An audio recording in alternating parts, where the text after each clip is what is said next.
Om Namo Bhagavate Ramakrishnaya. Lessons for Life from Swami Jagadatmananji's inspiring book Learn to Live, Volume 2, Chapter 2, Love the Great Wonder. Love is the answer to all problems of life.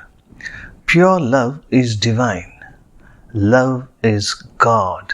It is possible to love all. This is beautifully described in this episode, not impossible. The question, of course, may arise again whether we can really avoid hating people who have ruined our homes, caused us pain, harmed our relations, or ill-treated our women. Hating a man on the ground that he is cruel, uncontrolled, violent, beastly in nature is like a high school boy despising a schoolboy who has not passed his third standard, who does not know algebra. Do you hate a piece of stone because it is stone? We only exercise caution lest we should tumble on it and get hurt. We accept it as one of the innumerable objects of nature. To hate people who are mean, ignorant, wicked, and beastly, who are still at a lower stage of evolution, is like hating the piece of stone. Gautama Buddha said, "Conquer hatred by love." With reference to those who crucified him, Christ said, "Father, forgive them. They do not know what they are doing." The same spirit Maharshi Patanjali says in his Yoga Sutra, "Ignore men of evil and men of sin. Ignore men of evil and men of sin." Hatred affects the strength of mind in a negative way. The following incident shows how restrictive hatred can become. This was reported in a newspaper in Pune. An 8-year-old boy was suffering from the torments of a disembodied spirit, a ghost. The rich father spent a lot of money to cure him of the scourge, but in vain.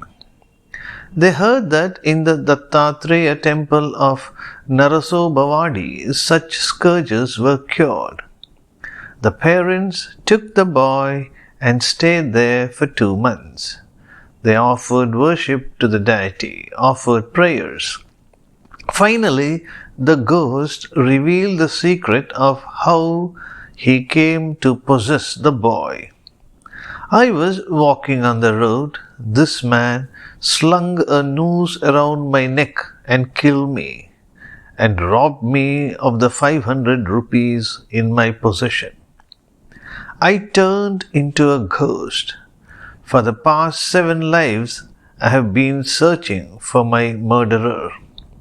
I caught him at last. I will not give him up." The father, who was greatly worried about his son, said, "I am prepared to return your money with interest in any manner you suggest." "Release my son from your hold," the ghost said. "He killed me, I am bound to kill him." The ghost never let go the boy. Soon the boy was dead. The ghost, bent upon wreaking revenge on his killer, had ended up in continuing in his miserable state of existence of being a ghost. The killer would have anyway been punished for his sin. The urge for revenge kept the victim from undergoing any spiritual progress, and during 7 lives he remained in the restricted state of being a ghost. You turn ultimately into what you hate, just as contemplation of fear draws you into the very pit of fear. Hatred of a person brings you to the very mental state that you shun. Pure love is the greatest and noblest expression that man is capable of. It is God itself. When we give expression to pure love, we manifest the divinity within us. But it is not easy to express pure love. It requires prolonged effort. Of course, one is bound to attain that state sooner or later. Hence, there is no need to give up hope. The effort should continue and the result later will be remarkable.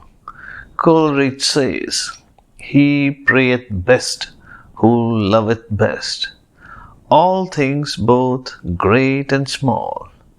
For the dear God who loveth us had made and loveth all." Om Shanti Shanti Shanti Harihi Om Tat Sat Shri Ram Krishna Arpanamastu.